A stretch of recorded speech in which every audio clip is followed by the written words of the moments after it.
everybody, and welcome back to another episode of Dance Talk Realness, a podcast where we discuss all nuances concerning education and dance, because a dance experience is an experience worth talking about.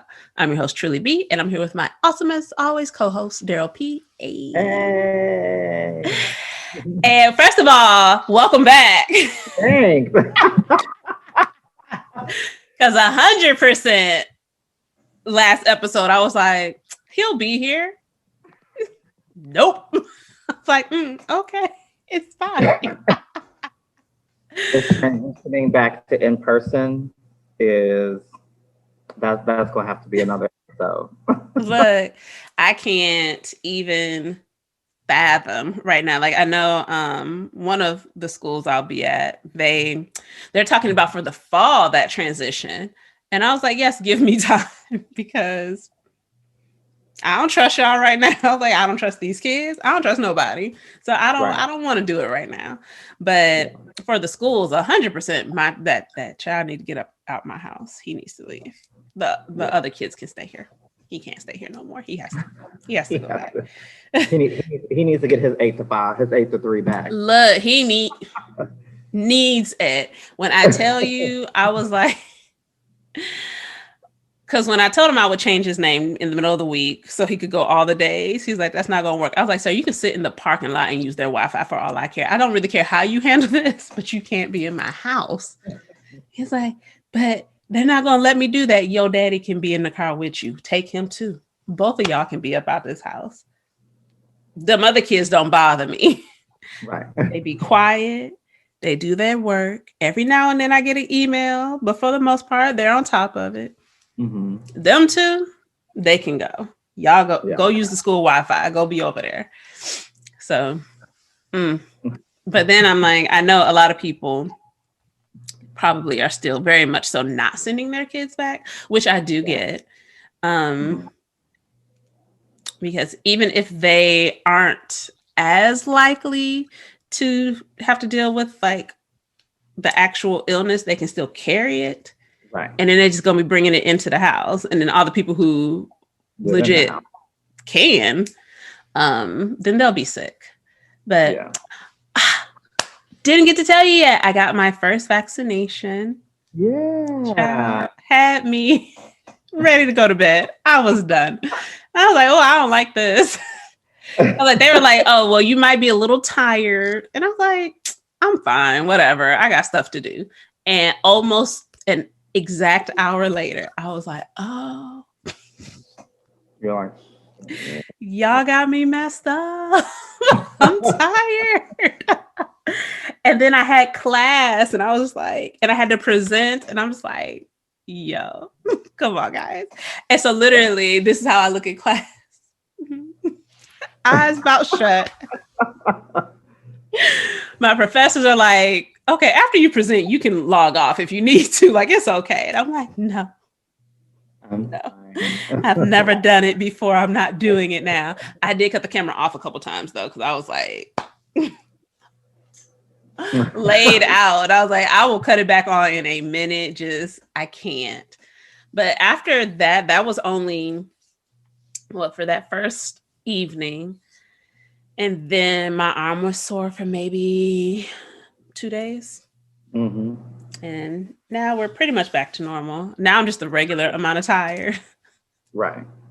But man, it was so trash. And so then I was like, okay, well, everyone's talking about like the second one is like the one that like be having folks done. Yeah. And I was like, that second one is 100% when all of my final papers are due. And I'm like, no. I can't. I hate it here. Yeah. So I have a plan to try to get ahead on my papers. Mm-hmm. So that way, in the event that second one has me feeling a type of way, then I'm not stuck in a place where I'm like, oh God, I can't get myself done.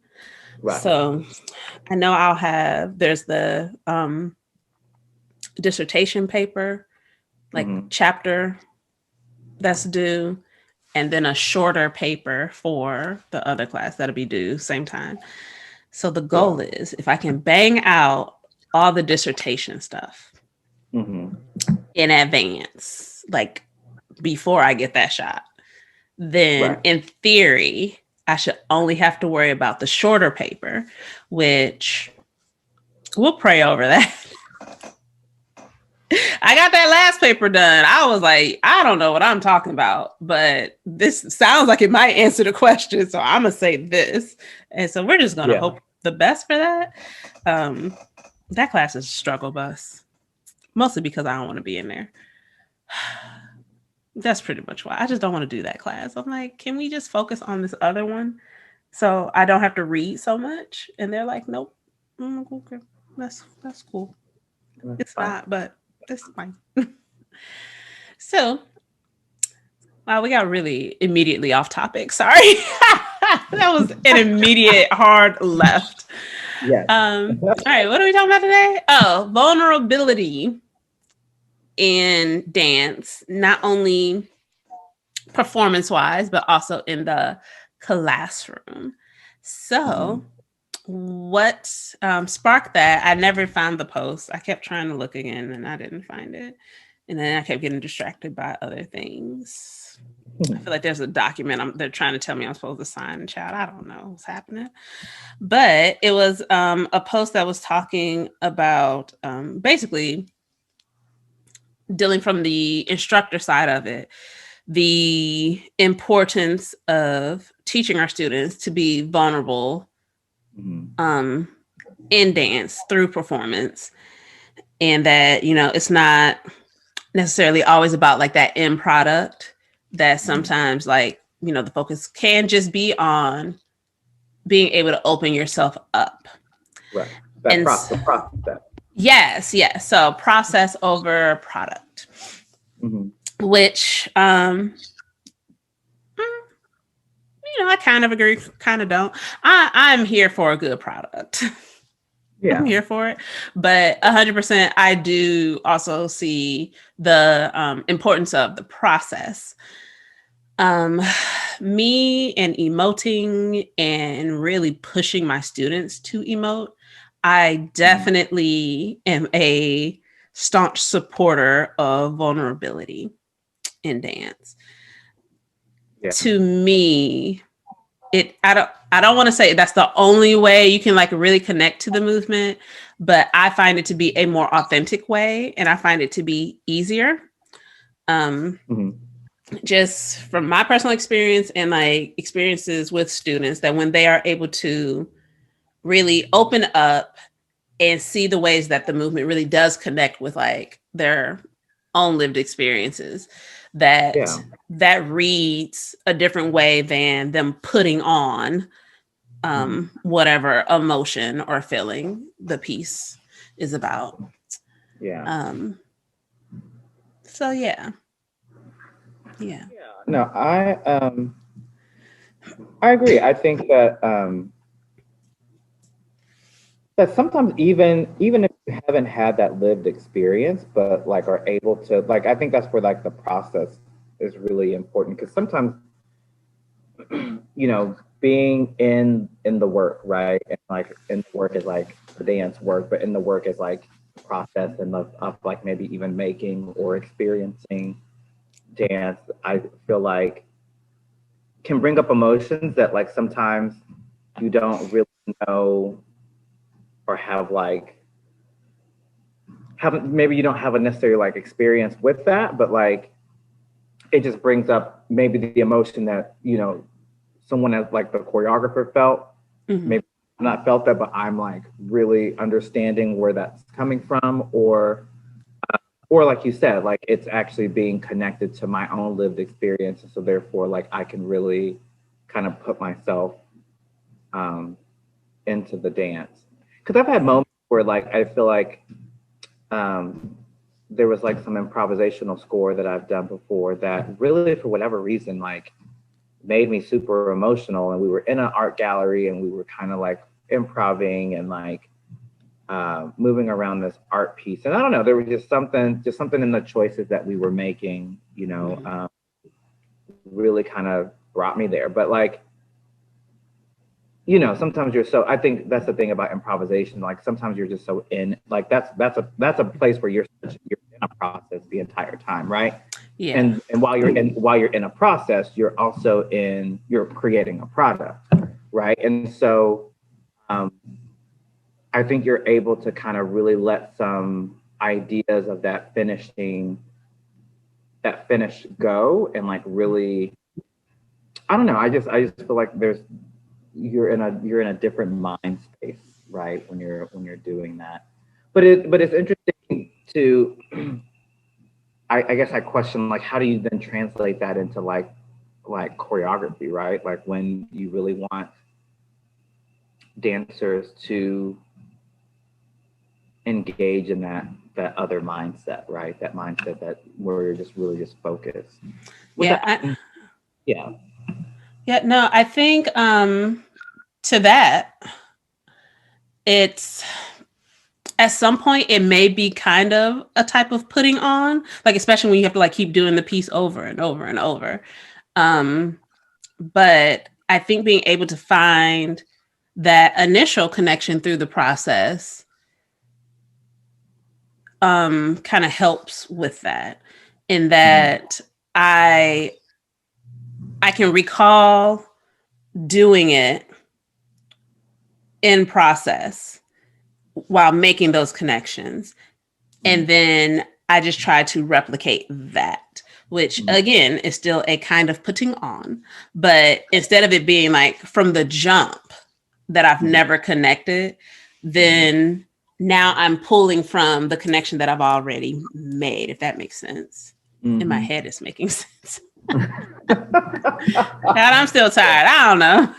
But yeah, like I know, because, okay, so possibly insane, but like there were different exercises I would have students go through to like connect with different emotions. And I remember one lesson, man, that thing was rough. Because I'm like, first of all, that class was not long enough.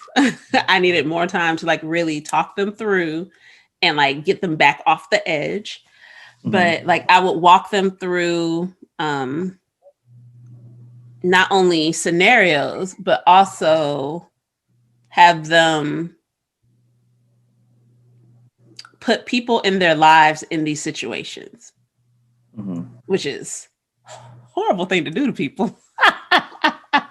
It's like, I want you to imagine your dog getting hit by a car. And it's like, oh my God, why would you want me to think about that? I was like, that feeling right there, that right there, that's the type of loss I want you to pull, which is wild to do to people. Full disclosure, I am aware, wild.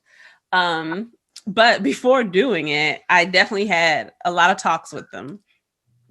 And maybe not the first group, but one of the later groups, I gave them the option to like take an out. That if you're like, okay, this is too much, you cannot do this. It's okay. I was like, this is just a method that I have used, that I was taught, and I'm just passing that on.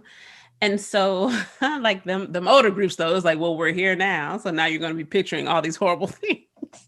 But I would gradually work them up to that point. And then usually gradually walk them back to like start. So they had time to kind of try to release it, let it go. The downside is that one class, oh man, I'll never forget that one, is I didn't have the chance to walk them all the way back to start, like the way I like to. Like I like to take my time to let you really process, get it out, and then work yourself back to normal. And I had to do like a rush, like the bell has rung, y'all gotta go to class. And these kids all went to their next period class in tears, disheveled, and I was just like, I am so sorry. Your whole day was messed up. And I was like, yikes, I apologize. But also remember that feeling, because I'm gonna need you to pull on that a little bit later. Yeah. But I will say, as crazy as that was, them being able to be vulnerable in that space did end up reading into their movement more. It also, I will say, helped to maintain the sense of community. I did find that the less that I did things like that, where they had the opportunity to be fully vulnerable, the less community we were able to maintain. And that's student to student, teacher to student, all of it. Yeah, because to me, it's very important. I am is to my detriment. I am usually too vulnerable in those settings that I just be like, this is what it is. And then it always gets used against me. Always. It never fails. Always. And I'm like, why do you even bother doing that? And I'm like, because it's who I am. It's what I do. It's how I create. It's how I work. But when given the chance to really develop it, I have seen that do like work wonders, even especially, not even, especially for those students who may not have the strongest technical background. Because they're always just a little bit on edge, because they're always doing that comparison, and they're always, even the ones who kind of work through that, still sometimes will have that look about them where you can see them thinking about, oh, I can't do that. Oh, my leg's not going to go up that high. Oh, my feet don't look like that.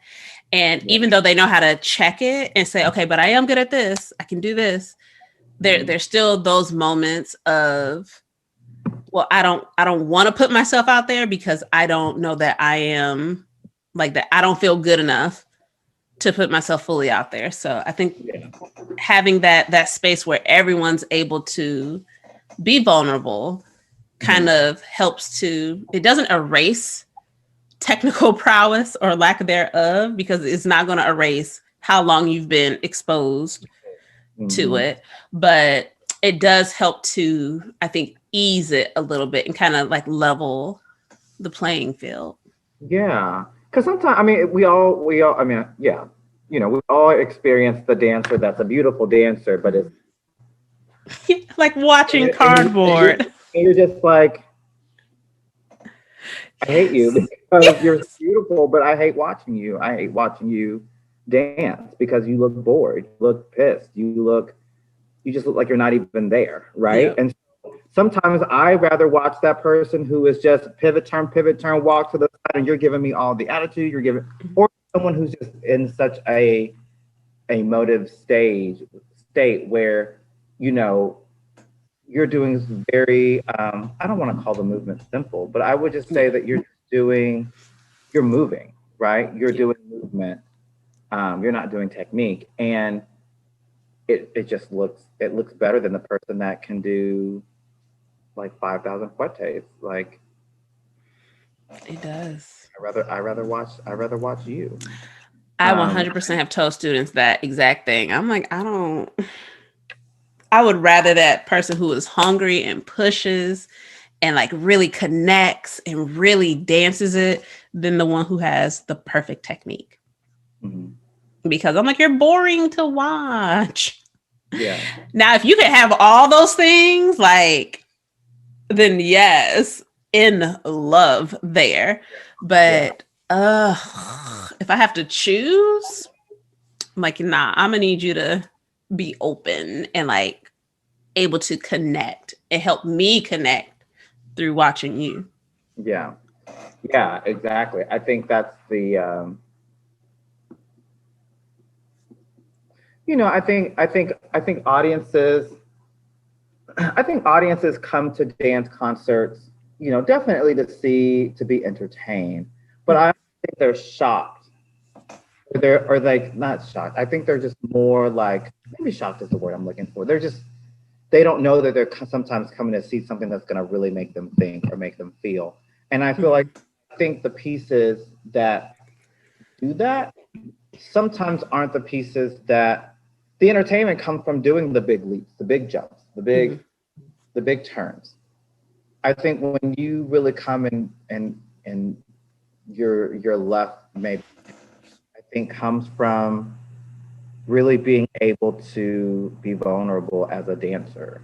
And I think that's important. And And even in like, I think on the flip side of that, like, as a teacher, I think we might have talked about this too, or touched on it about when we think about the curriculum of dance and the teaching of dance is that, all of these movements aren't like, I don't get a book every year of like, 2021, 2022 dance choreography catalog. And I say, all right, today I'm teaching the Jazz 101. Here we go. Let's do it. I'm like, what song do I feel like I want to dance to? Yes. What movement do I think would go? What will be entertaining? You know what I mean? Like all of this is coming from within. Mm-hmm. And we're always sharing that with our students. So, I mean, I don't know if you did. I used to always get so offended sometimes when my students would be like, I don't like that dance. It's like, I still do. I'd be mad. I'd be like, anybody ask you? Right. Anybody ask you, but I'm just like, well, why don't they like it? Yes. or even that feeling, the feeling when students are like, oh my God, I love this. Let's do it again. Let's turn on the music. Or like you see that they just randomly, because sometimes they come up and plug in their phones and they can play music. But like the song they choose, the dance that we did from however many years ago, and it's like that feels good as a dance teacher because it's like I created that and that's something that stuck with them. Mm-hmm. And part of that I think is that for us, it's like us being vulnerable and opening ourselves up and like entrusting our work to them. Mm-hmm. So I'd be salty than a mug when they're like, I don't like this part. Well, I don't like your face. Now what? Now what we gonna do? Now we're here. I can't change that. So I guess we're not gonna change this part. Exactly. It's like now what?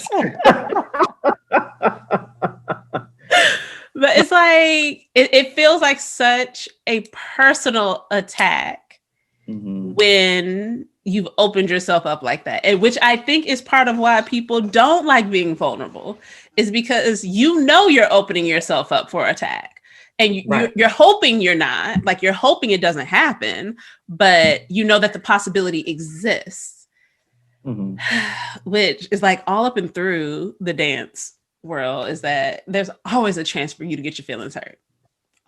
Plethora of opportunities. And I'm like, I think I'm good off that. I would love to not.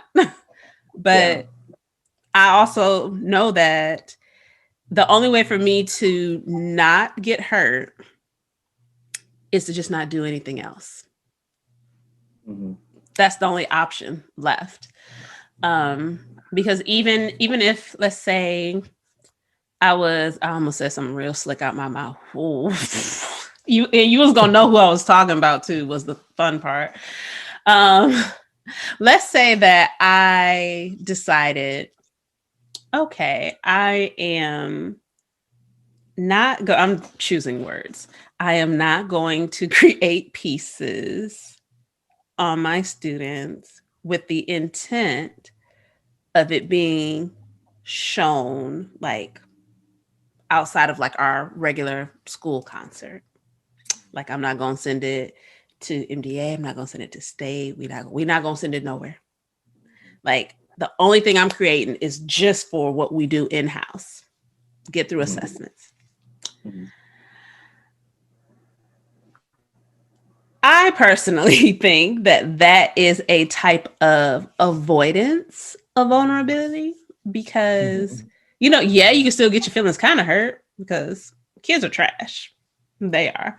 They'll talk about you and your stuff.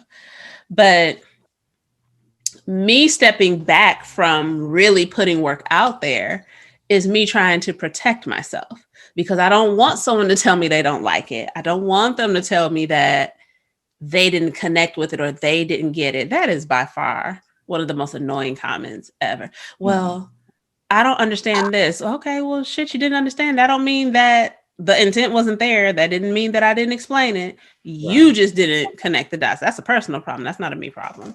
Neither here nor that. 100% I think that was a state comment that I got that they didn't understand. And I'm like, right. But do you want me to do it literally? Because it's abstract, but okay. Yeah. Which I wish, thinking of that, that makes me think, I wish there was a way to like guide people through like, not feedback because it's obviously critical response, but like, Yeah. but I'm thinking like, when you don't, when a dance has left you confused or you didn't connect, Mm-hmm. things that would, the ways in which that you're able to express that disconnect without it saying, I didn't get it. Yeah.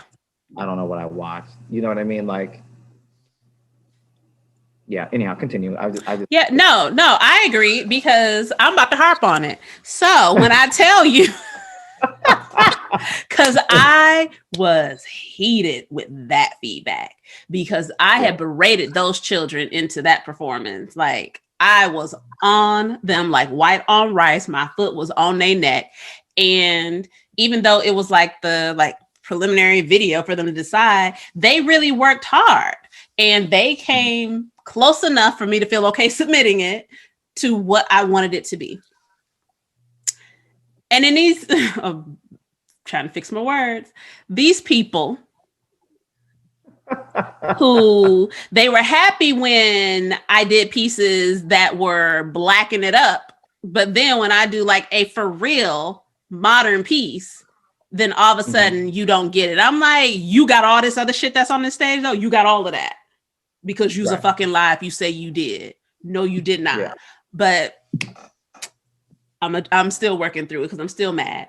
But I'm like, it was so clearly laid out though. It was so clearly laid out.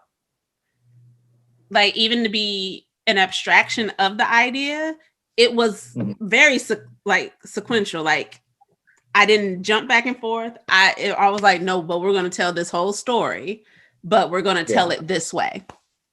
I still like that piece. I'm going to reset that piece at some point. I'm going to. I've decided, but heated because I'm like, it took a lot out of me. It took a lot out of the students. So there was a level of vulnerability there. And the initial response is essentially an attack. That if you like you said, like if there was a disconnect, there are ways of approaching that dialogue. And that I can understand us trying to figure out another way to help regular audience members figure out how to talk about dance, how to approach that. We're talking about people who are also dancers, also dance educators, dance supervisors. And I'm like, now if I gave feedback like that to my kids, y'all would be talking about me. So why are you giving us feedback like that? Like it's the same concept. So I'm still mad years later. Right. Well, and then talking about that feedback too, like then it does kind of go into the critical response process that if people don't know, Liz Lerman, formerly Dance Exchange, developed a process in giving feedback about a multitude of different things. And I think the primary thing about it is like asking questions that aren't so like negative or judgmental, which I think is important. But you know, it's a process, right? And it's a process that I think also is rooted in like trust and developing connection with people. And sometimes, you know, you don't have that you know, that moment to teach somebody this. Is that your phone going off? Did you hear it? It was popping over there. Yeah. Hey. Yeah, it just seems like a shortened version of that, a shortened version of like how to teach people to ask the right things after a performance or after you see something that helps you and I as choreographers potentially, but also gives some insight into what we've done. So that way it's not just like Um,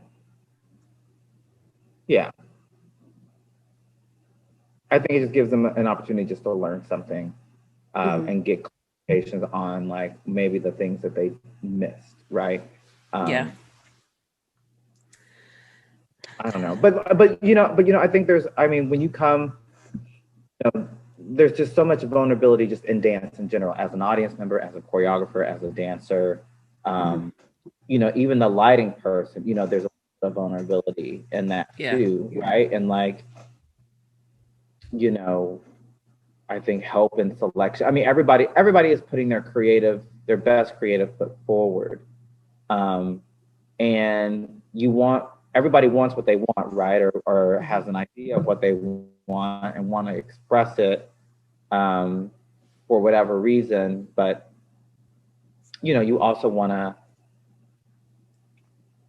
I think I'm sure we all want to be cautious of like, that we don't offend anybody, or that we don't come across as mean or negative. Yes, or if you are going into it knowing that it would be something offensive, that that you're aware, and that you have some rationale behind it, because somebody's going to bring it up. You're going to have to be able to open up and talk about, okay, well, this is how we got here. This is why I went this route. Yeah. Yeah. Or you can just not tell people. I will say that like the conversations around I feel like there's a real term for it, but basically like audience care, and like, you want to take care of your audience. And I'm like, well, maybe I don't. Maybe I just want you to experience it how you experience it. I want you to sit in the dark for a little bit on that. And hey, if you got questions, feel free. Yeah. If it was offensive, if you loved it, like either way. Yeah. I just need you to buy a ticket. But real talk though. Yeah. But for real. But no, it's as someone so like the one show, I know I've spoken about this show before. It's been a while. Child. I was not prepared for the things that happened on that stage. Yeah. Like, if you would have given me the heads up that I would be witnessing fellatio and cunnilingus on stage. Wait. Sir, you heard me. You heard me. And I was like, oh. And then with the mics being live, and so then it's like ASMR situation, but it is not soothing. And it's just like, that to me is an example of, okay, see, so y'all ain't care about us as an audience. Y'all was like, you gonna get this show. This is what we said we gonna do here. So from that angle, I do get but take care of the audience though. Please. Yeah. Take care of us, please. Yeah. But I also get it from the choreographer side that I'm like, well, this is what I wanted to make. So I made it. So I think there is a place for a happy medium. You can give people a heads up, but like, a disclaimer, there will be some images. There will be some things alluded to. There will be some things done. Maybe offensive, maybe triggering for people. Heads up. And so then, because I am not a fan of you having to always explain yourself. I don't like having to always explain myself. And so sometimes I'm just like, no, I did it because I wanted to. That was why. Yeah. But also to give people at least the opportunity to be like, you know what? Maybe this is not something I should sit through, because I'm also not going to give a shit about your opinion if you're going to have a negative one just from the jump, just because it's something that you don't like, you don't care for, and you would have known that from like a warning that, it's going to be like, if I'm like, okay, well, it's going to be a piece about domestic violence. If that person already knows going in, I'm not here for this. Yeah. They can just go ahead and not come. it's okay, because you're not going to be able to separate those feelings out when you're giving me any type of feedback, because you're going to already be in that place of, yeah, but no. But if I don't give you the warning and you just come into it, then you're really going to be up in arms, because you're like, I didn't want this for me. So I'm like, I get it, but also I'm like, So there's somewhere in between that it still won't please everybody, but because I really just selfishly, I don't like explaining myself sometimes. I'm like, no, because I wanted to do a piece about this thing. I'm working through something, so I did the piece about the thing. If you're not working through it, or you don't agree with how I work through it, or it's not a situation that's impactful to your life, then I don't give a shit. Like, I'm doing this for me. That's pretty much me with all of my pieces dealing with anything pertaining to Blackness. I'm like, I don't actually care about nobody's feedback. I am working through some things. Let me work through these things. Either you work through them with me or you don't. I don't care, but I'm working through it. So this is how I'm getting through it. And I think that side of it, I think that's a place where some of the disconnect happens is, and again, not saying that we gotta like put this stamp on our work, but I'm like, sometimes we're legit making the piece for us and we're being vulnerable for our own benefit, not necessarily for the audience. And then on the flip, we might have pieces that are specifically for, I want this to be a cathartic experience for my audience, not necessarily for me personally. But then some people just think it's always about the audience. And then some people think it's always about the choreographer. And it's like, it can vary.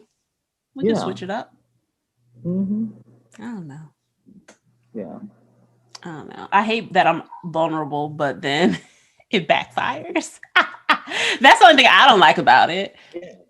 That's the only thing I don't like about it. Like, I don't hate in the process of dealing with hard feelings and stuff. I hate that because I'm just like, oh, I got to work through this. That's okay. Box that up. Put that in the back of the mind. Leave it. But overall, I enjoy it because that is how I process and deal. Like, it just works for me. It was the same with me musically, that I just, through the arts is how I work through things. And so if I'm not able to really open up, then I'm not really able to adequately utilize the arts the way I need. But also, I be getting my feelings hurt all the time. I'm too sensitive to be vulnerable. It's really dumb. It's real dumb. Like, I hate it. It's the worst. It's a horrible combination. 0 out of 5 stars. Very ghetto. Do not recommend. All the ghetto. I don't like it. I dislike. But I'm still going to do it because that's just what it is. But yeah, I think it is important for people to at least have some semblance of vulnerability when approaching the art, though. Oh, yeah. It's like, I know I'm not going crazy. There's like random people just outside my door. See, look, when I say. So let me just share with the world how my family really just don't be caring about me for real. They don't be caring about my life and what I'm doing, because don't nobody be in the areas that I'm in unless I'm there. Like, don't nobody just be chilling in that hallway on the normal? Like, nobody does that. Well, you're in the room. And so therefore they're there. So, see, and you know how we got there? Being vulnerable. I opened myself up, them had these kids, and now look at me. look at my life. Look at child, getting on my last doggone nerves. I'm just like, y'all weren't thinking about being nowhere around here until now. See, that's what vulnerability gets you. Yeah. Kids outside your door while you trying to do a recording. Oh, they're lucky I love them. Because the straight disrespect of these folks in this house. Straight disrespect. They don't be caring. But all right, I think that's all I have. Yeah. Yeah, because otherwise I'm about to launch into the tomfoolery happening in my house and trying to be a better person today. Yeah. And I think this conversation leads itself to like some other interesting things on like, it would be interesting to kind of revisit. I think we, I may have to talk about this offline. Yeah, but there was a guest that was not part of the dance scene. Mm-hmm.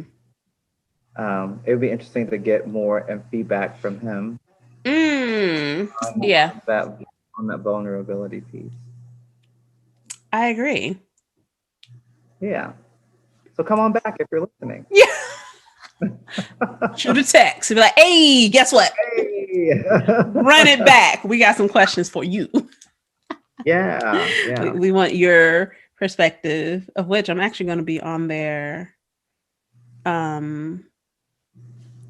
Next week? Oh yeah. Yeah, I don't know what we're talking about. Okay. And he's like, you're interesting, and I'm like, I'm actually not. I'll just be talking. I need a topic. Like, what are we talking about? But okay, I'll try. So we'll see what happens. But, all right, sounds good. Thank you all for joining us here yet again at Dance Talk Realness. Be sure to like, follow, comment, subscribe, all that jazz across all the places where you can find us. If you have any questions for us or any suggestions, please feel free to drop us a line. And we look forward to bringing you some fresh new content next week. We'll see you then. Bye.